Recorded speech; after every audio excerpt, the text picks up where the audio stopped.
이번 시간에는 글자를 세로로 입력할 수 있는 버티컬 타입 툴과 닫힌 패스 안에 세로로 입력할 수 있는 버티컬 에리어 타입 툴에 대하여 알아보겠습니다.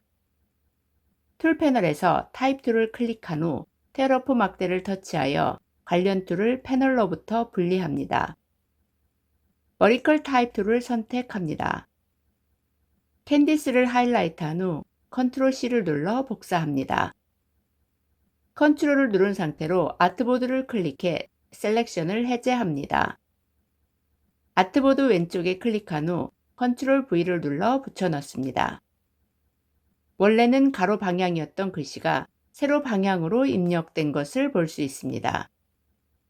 일반적으로 글씨를 세로로 입력하는 방식은 한국, 중국, 일본 등 아시아 국가에서 많이 사용합니다. 만약 영어를 세로 방향으로 입력해야 한다면 지금 보시는 것처럼 왼쪽 방식보다는 가로로 입력한 글자를 세로로 회전한 오른쪽 방식으로 쓰는 것이 일반적이고 바람직합니다.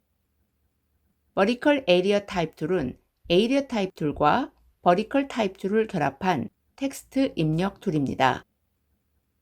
다시 말씀드리면 버티컬 에리어 타입 툴을 사용하면 닫힌 패스 형태 안에 세로로 글씨를 입력할 수 있습니다. 버티컬 에리어 타입 툴을 선택합니다. 컨트롤 A를 눌러 문장 텍스트 전체를 하이라이트한 후 컨트롤 C를 눌러 복사합니다. 컨트롤을 누른 상태에서 아트보드를 클릭해 셀렉션을 해제합니다. 흰색 박스를 클릭한 후 컨트롤 V를 눌러 붙여넣습니다.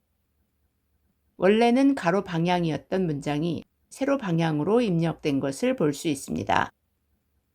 페이스트 보드에 있는 텍스트를 선택한 후 딜리트를 눌러 삭제합니다. 오늘 강의가 여러분께서 버티컬 타입 툴과 버티컬 에리어 타입 툴을 이해하는 데 도움이 되었기를 바라며 오늘 강의는 여기서 마치겠습니다. 그레이스 교수의 일러스트레이터 강좌를 시청해 주셔서 감사합니다. 모든 강좌를 빠짐없이 수강하기 위해 순서대로 다음 비디오를 시청해 주세요. 일러스트레이터를 배우고 마스터하기 위해 구독과 좋아요 버튼을 눌러주세요.